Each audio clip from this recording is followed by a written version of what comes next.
Assalamualaikum warahmatullahi wabarakatuh.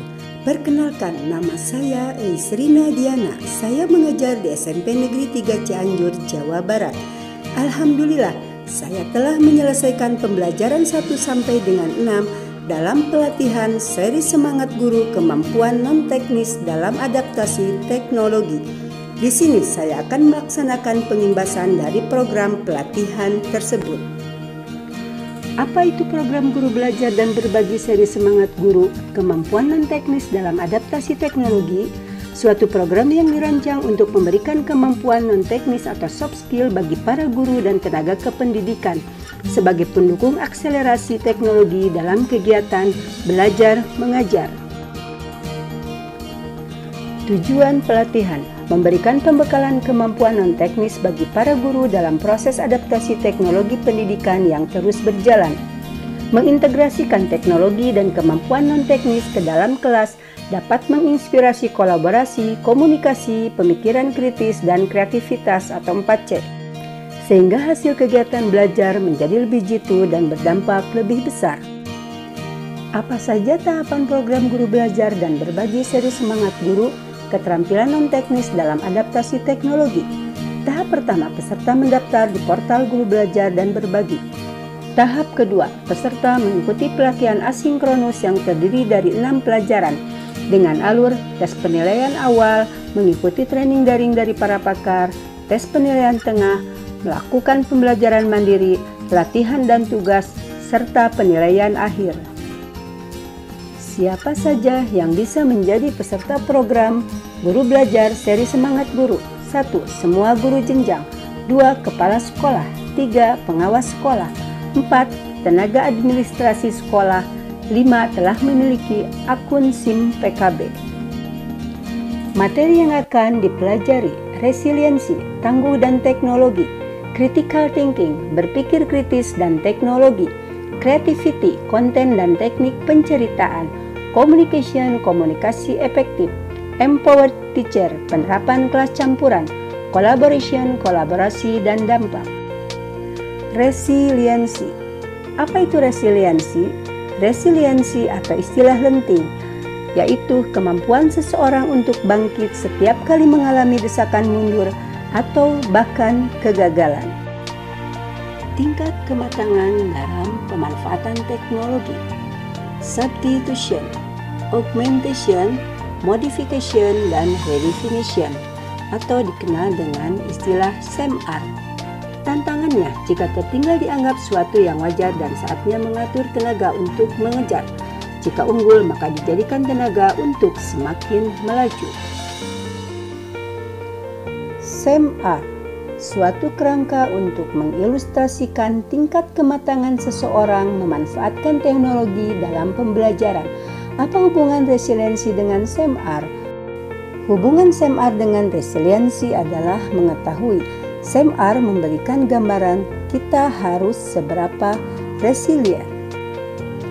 Peningkatan SEMAR ditandai dengan skenario kegiatan belajar mengajar menggunakan skenario pembelajaran yang bervariasi sehingga mencapai level kognitif yang diharapkan.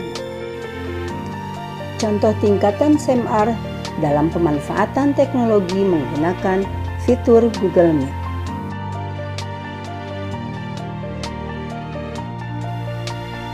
Critical thinking, berpikir kritis dan teknologi. Setiap orang mampu berpikir kritis, namun untuk menjadi keterampilan berpikir kritis harus dilatih dan dipraktekkan setiap saat.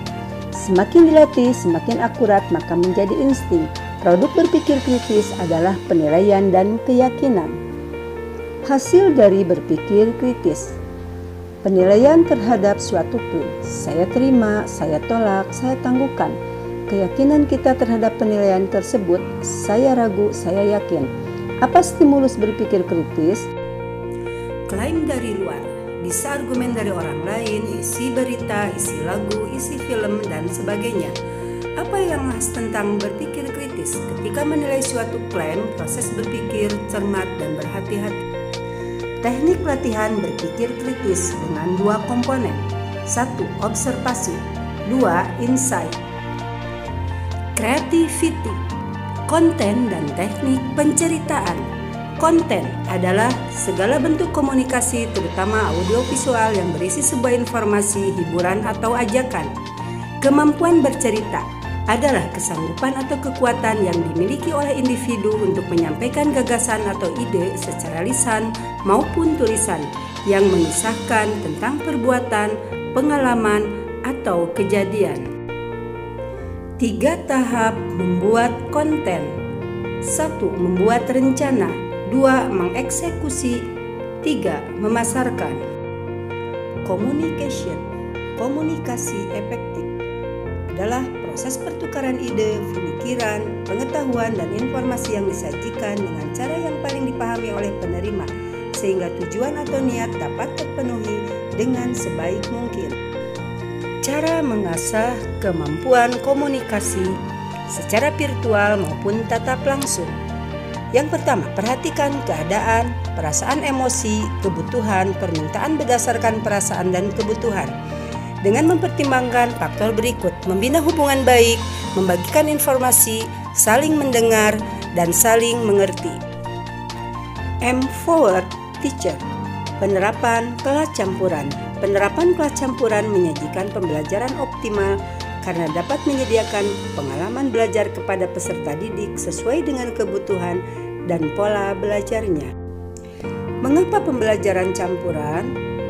Penerapan kelas campuran bersifat luas, baik untuk memenuhi kebutuhan peserta didik, ketersediaan fasilitas belajar, keberagaman akses internet, maupun kondisi pandemi yang tidak pasti, serta memungkinkan bagi guru untuk memandu peserta didik menguasai kompetensi abad ke-21, yaitu 4C. Berpikir kritis, kreatif, berkolaborasi, dan mampu berkomunikasi. Pembelajaran campuran atau blended learning sebagai program pendidikan yang memfasilitasi murid belajar dengan memenuhi 4 ciri. 1. Setidaknya mengikuti pembelajaran asinkron yang memungkinkan murid merdeka mengatur waktu, tempat, alur, dan tempo belajarnya. 2. Setidaknya mengikuti pembelajaran sinkron dengan pendampingan guru pada suatu waktu dengan moda belajar tertentu. 3. Menghubungkan beragam modalitas program mata pelajaran menjadi suatu pengalaman belajar integrasi. 4. Membantu murid menjadi pelajar merdeka belajar. Collaboration, kolaborasi dan dampak. Kemampuan non-teknis dengan berkolaborasi dan memaksimalkan semua sumber daya, aset, kekuatan, potensi, kompetensi yang ada pada diri sendiri sebagai usaha bersama dampak materi demi meningkatkan layanan pembelajaran kepada peserta didik sehingga kualitas pendidikan Indonesia makin maju. Tips kolaborasi dan dampak. 1. Meningkatkan kapasitas diri. 2. Membangun komunikasi aktif dengan orang tua murid. 3. Aktif di komunitas atau perkumpulan sesama pengajar. Terima kasih, sekian pengimbasan dari saya. Ayo segera daftarkan diri Anda untuk mengikuti program Guru Belajar dan berbagi seri semangat. Billahi taufik wal hidayah. Wassalamualaikum warahmatullahi wabarakatuh. Salam guru hebat.